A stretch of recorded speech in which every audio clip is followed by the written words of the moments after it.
fire changed what night was. Before reliable fire control, darkness was a period of genuine danger and enforced inactivity, not just an inconvenience, but an active threat environment where the sensory advantage shifted away from humans toward the nocturnal predators sharing their landscape.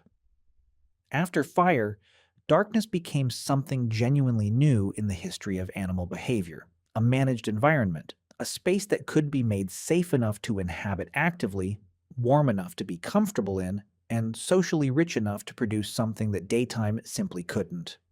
Anthropologist Polly Wiesner, studying the Juhwansi-San people of Botswana, found that evening, campfire conversations differed systematically from daytime conversations in their content and their social function.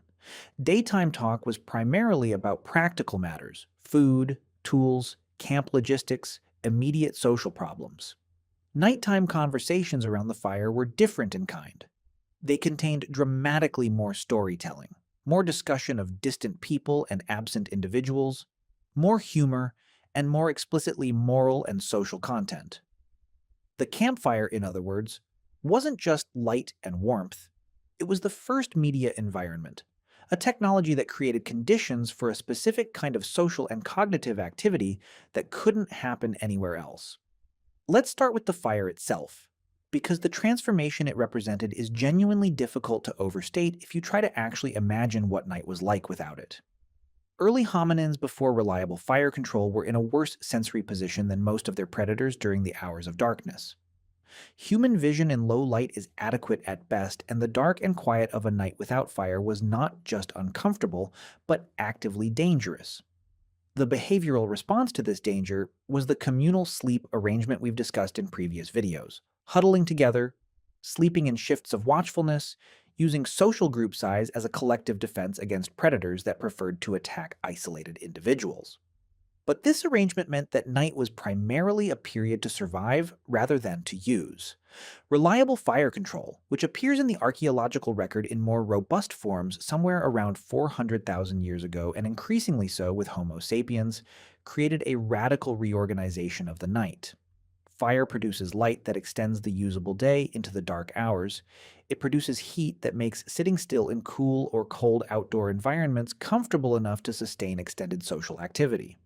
It produces a sensory barrier to approaching predators, as we discussed in the video on predator avoidance, that converts the previously threatening open space of camp into something defensible. And it produces a focal point, a visual center around which a group naturally organizes itself, that creates exactly the kind of gathered social context in which conversation, storytelling, and various forms of social activity can sustain for extended periods. Let's bring up what the research on surviving hunter-gatherer communities tells us about how this firelit evening time was actually used, because we don't have to purely speculate when we have comparative ethnographic data. The Wiesner study on Juhwansi campfire conversation, mentioned at the opening of this video, documented that around 40% of daytime conversation was about economic matters compared to 6% of evening conversations. Conversely, around 80% of evening fire conversations involved stories, songs, and what Wiesner describes as the activation of imagined worlds, discussions of distant places and people, narrative reconstructions of past events, and discussions of social norms and values through story rather than through direct instruction or negotiation.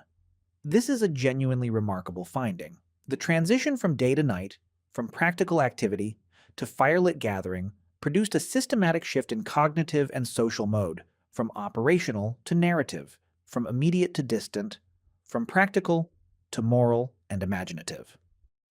This matters for understanding ancient cognition because stories are not just entertainment. Stories are the primary technology humans use for transmitting complex social knowledge across individuals and across generations. A story about someone who violated a social norm and faced consequences is a more effective transmitter of that norm than a direct statement of the norm because it includes the contextual richness, the emotional engagement, and the social modeling that make the lesson memorable and applicable. If evening campfire storytelling was the primary context for this kind of social knowledge transmission in ancient hunter-gatherer communities, as Wiesner's research suggests, Then the evening fire was literally the educational institution of the ancient world, the mechanism through which collective knowledge, values, and social norms were maintained and transmitted across generations. Let's bring up something genuinely important about the specific social content of these ancient evenings, because what people talk about in the evening tells you something important about what occupies their minds and what their social world is like.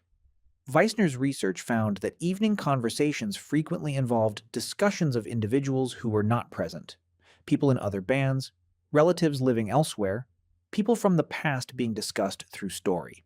This gossip function, which we discussed in our video on the origins of human language in the context of Dunbar's social bonding theory, serves a critical social function in maintaining a broader social network than face-to-face contact alone could sustain. The evening fire conversation created a regular context in which knowledge about the broader social world was updated, shared, and maintained across the entire group simultaneously. This has real practical significance. Hunter-gatherer groups depend on networks of reciprocal obligation with neighboring groups for survival during periods of local resource scarcity. Maintaining these obligations requires maintaining knowledge of who those people are, what you know about them, what has been exchanged, and what the current state of the relationship is. Evening conversations that regularly update group members' knowledge of individuals and other groups are maintaining the social infrastructure that makes intergroup cooperation possible, which is literally a survival mechanism. The gossip of the ancient evening fire wasn't idle social noise, it was infrastructure maintenance. Let's bring up the artistic dimension of ancient evenings specifically, because some of the most famous products of ancient human cognition were almost certainly created or at least experienced in firelit nighttime conditions. The cave paintings at Lascaux, Altamira, Chauvet, and numerous other sites were made in contexts of complete darkness broken only by small oil lamps or torches. Researchers who have studied the specific locations of the most elaborate paintings in these caves and who have carried replicas of the oil lamps available in the relevant time periods into these spaces report that the paintings were created in flickering, moving light that produced shadows and movement effects on the painted figures that still images of the paintings in modern lighting completely fail to capture. Animal figures painted on convex cave surfaces, viewed in moving lamplight, appear to move and breathe. Bison seem to run. Horses seem to toss their heads. The art wasn't designed for steady modern electric lighting. It was designed for the specific visual environment of ancient artificial light, and understanding it requires reimagining what it looked like in its intended viewing conditions. This has led some researchers studying prehistoric art to propose that the cave art experience was itself a kind of performance or ritual, not just the creation of static images for subsequent viewing, but a dynamic audio-visual experience in which the movement of light across the painted surface produced something considerably more like animation than like a modern art exhibition. The acoustic properties of resonant cave spaces that we discussed in our video on the origins of music would have added sound to this experience, with vocalization in resonant chambers producing sound effects that, combined with the moving images and flickering light, created an immersive sensory environment unlike anything in ordinary life. Whether or not this constitutes ritual in any formal religious sense, it represents a sophisticated, deliberate construction of an extraordinary experience using the specific sensory conditions that firelit darkness creates. Let's bring up sleep itself, because the ancient night wasn't spent entirely in social activity. Sleep was the primary use of the dark hours, but ancient sleep probably looked considerably different from modern sleep patterns in ways that are genuinely interesting. We discussed some aspects of ancient sleep in our video on why ancient humans slept on rocks and in our video on what happens every night, but the social dimension of ancient sleep deserves specific attention here. The communal sleeping arrangement that ancient groups maintained, multiple individuals sleeping together around a central fire, created a sleeping environment where the boundary between sleeping and waking was genuinely porous. Some individuals were always in lighter sleep phases, while others were deeper, creating the overlapping vigilance pattern that provided collective predator detection we discussed previously. This means ancient sleeping was socially embedded in ways that modern solo sleeping fundamentally is not, a context where dreaming happened in the presence of waking group members, where individuals moving in their sleep were noticed. where dreams and waking experiences bled together in ways that modern sleep architecture makes less likely. Some sleep researchers studying what they call segmented sleep have proposed that pre industrial sleeping patterns commonly involved waking for an hour or two in the middle of the night, a period sometimes called the watch or the first waking in historical sources, before a second sleep period toward morning. If this was the pattern in ancient sleeping communities, those midnight waking periods would have been shared by multiple individuals simultaneously, creating another social context in the middle of the night for quiet conversation, intimate social interaction, or simply the shared experience of being awake together in the dark while the fire burned low. Let's bring up something genuinely interesting about what the ancient darkness itself meant culturally and psychologically, because the symbolic and psychological significance of darkness to ancient humans was real and consequential in ways that modern people, who live almost entirely in artificially lit environments, have largely lost access to. Darkness in the ancient world wasn't just the absence of light, it was a condition with specific behavioral and psychological properties. Heightened acoustic awareness as sight became less reliable, greater dependence on other sensory channels, an altered relationship to the boundaries of the known world as vision failed to confirm them, and a genuine increase in the uncertainty and potential threat that the environment represented. The specific emotions that darkness reliably produces in humans, heightened alertness, increased reliance on imagination to fill in what vision cannot confirm, a sense of the world contracting to the circle of visible light, are ancient emotional responses shaped by millions of years of hominins for whom darkness was genuinely more threatening than daylight. These emotional properties of darkness, the heightened imagination, the sense of the unknown pressing close, the contraction of the certain world to the lit space immediately around you, are the same properties that make darkness culturally associated with the supernatural, the spiritual, the uncanny, and the morally ambiguous across an enormous range of human cultures and historical periods. The ancient evening fire circle didn't just create a space for storytelling, it created a space for a specific kind of storytelling. Stories appropriate to the firelit circle in the dark, stories about things outside the light, about the beings and forces that inhabit darkness, about what happens to people who go into the dark unprepared.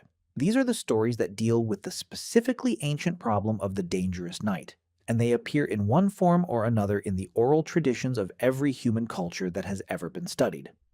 Let's bring up something genuinely important about what music and rhythmic activity looked like in ancient evenings, connecting back to our video on the origins of music. The campfire evening is specifically the context in which group singing, drumming, and rhythmic dance are documented across virtually every traditional human culture that practices these activities. The specific conditions of the firelit evening, gathered group, reduced visibility that makes the sonic environment more salient, physical warmth and safety that allows sustained sedentary activity, the social intimacy of shared space, are exactly the conditions under which group musical activity produces its maximal social bonding effects. The endorphin release and social bonding that group musical activity produces, which we discussed in the music video, would have been particularly powerful in the context of the evening gathering, where group cohesion was especially relevant as a survival mechanism and where the emotional richness of music complemented the narrative richness of storytelling in creating a fully social evening experience. Let's bring up children specifically, because the ancient evening had a particular significance for child development that modern evening routines, with children's media, separate bedtimes, and age-segregated activities, don't replicate. Ancient children didn't go to bed at 7 o'clock.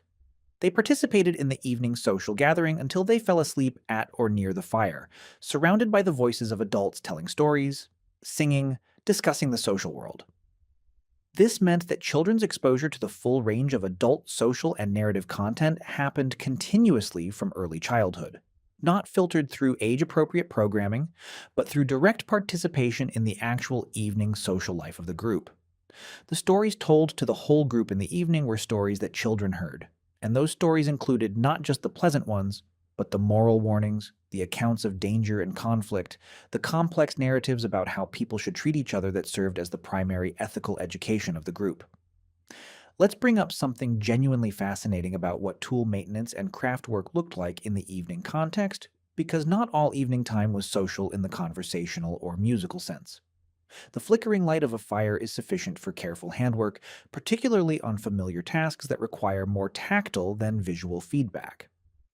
Stone tool napping, the careful percussion process for creating stone tools, is documented as an activity that can be done in relatively low light by experienced practitioners. Sewing and working with plant fibers, cordage production, basket weaving all require sustained fine motor activity that was certainly part of the practical evening routine for at least some group members while others slept or conversed. The evening gathering was likely a genuinely mixed-mode social environment where some individuals were actively engaged in conversation or storytelling, others were working on craft tasks with the social conversation as ambient background, and others were in various stages of drifting towards sleep, all in the same shared firelit space. By the way, if you want to go even deeper into the secret lives of ancient humans, I just launched a full course called The Secret Lives of Ancient Humans. 10 modules, 3+ hours of content covering everything we never talk about on YouTube. What they feared, how they communicated, what hunted them, and much more. Plus an exclusive PDF guide included. Link in the description. See you inside. Let's bring up something worth sitting with about what the modern world has replaced the ancient evening with, because this comparison illuminates what was actually distinctive about the ancient nighttime social environment. Modern evening entertainment, whether television, social media, recorded music, or video games, shares some surface features with ancient evening social activity. It often involves narrative. It often involves music. It often involves information about absent others. But it lacks the physical co-presence, the shared real-time experience, the social reciprocity, and the genuine darkness surrounding the lit space that gave ancient evening social activity its specific character. Whether this matters, and how much, is genuinely debated among researchers studying well-being and social connection in modern populations, but the comparison is worth making explicitly.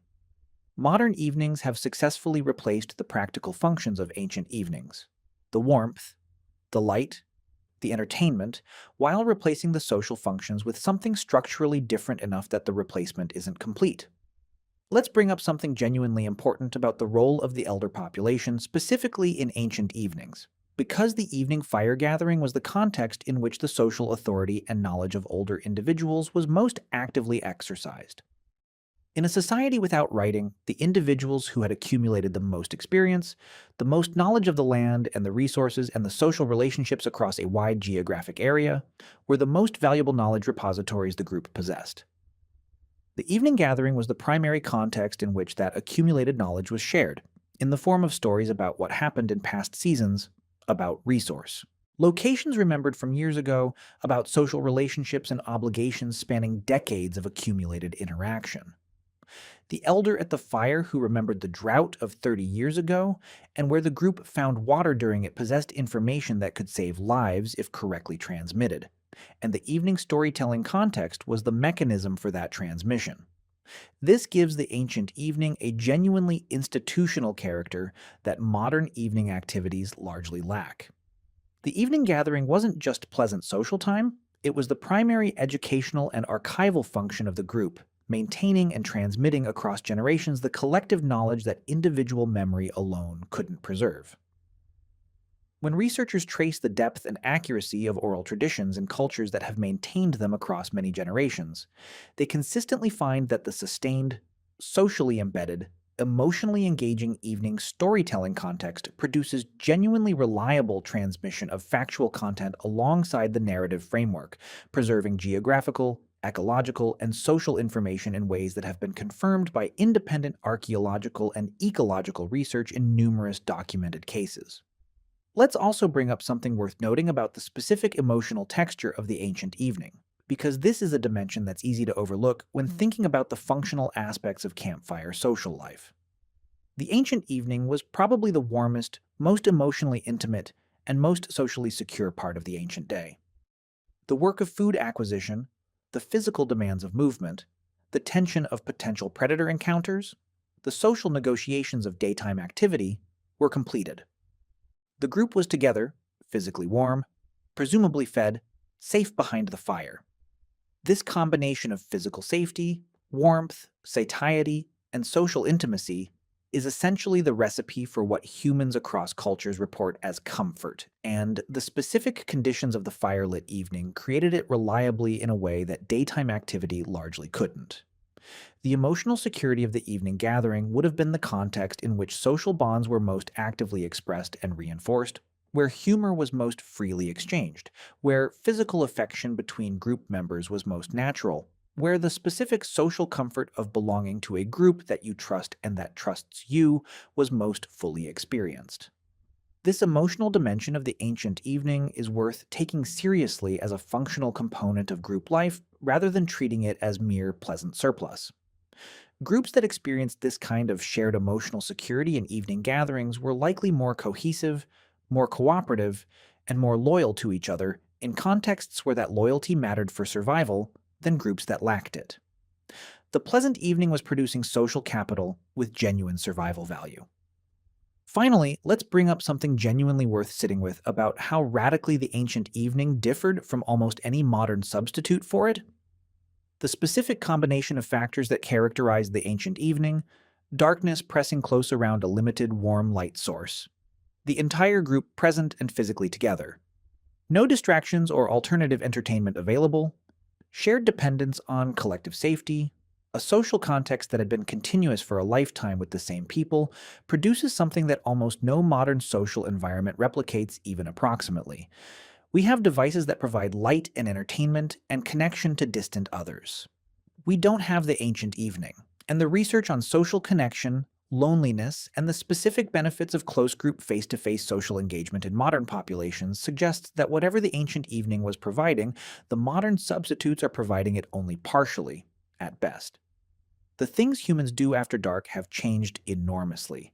Whether the things those activities were doing for them have changed equally is a considerably more uncertain question. So what did ancient humans do after dark? They gathered around fire and did the things that fire makes possible: sustained social conversation of a distinctly imaginative, narrative, and moral character that is systematically different from daytime practical talk. They maintained the social knowledge networks that made intergroup cooperation possible through deliberate discussion of absent individuals. They created and experienced art in the specific sensory environment of flickering artificial light that was designed for exactly those conditions. They sang and played and danced in ways that released endorphins and strengthened group bonds. They did craft work in the firelit space. They slept communally, waking and sleeping in patterns that embedded individual rest within continuous group social presence. And they told each other stories about what exists in the darkness beyond the fire, stories that were shaped by the genuine ancient experience of the dangerous dark in ways that still echo through the narrative traditions of every human culture alive today. The campfire evening was not downtime from the serious business of human survival. It was one of the primary mechanisms by which humans remained social, remained coordinated, remained knowledgeable about their world, and transmitted the values and narratives that made collective human life possible. Everything that happened in the daylight depended on what was built and maintained in the firelight,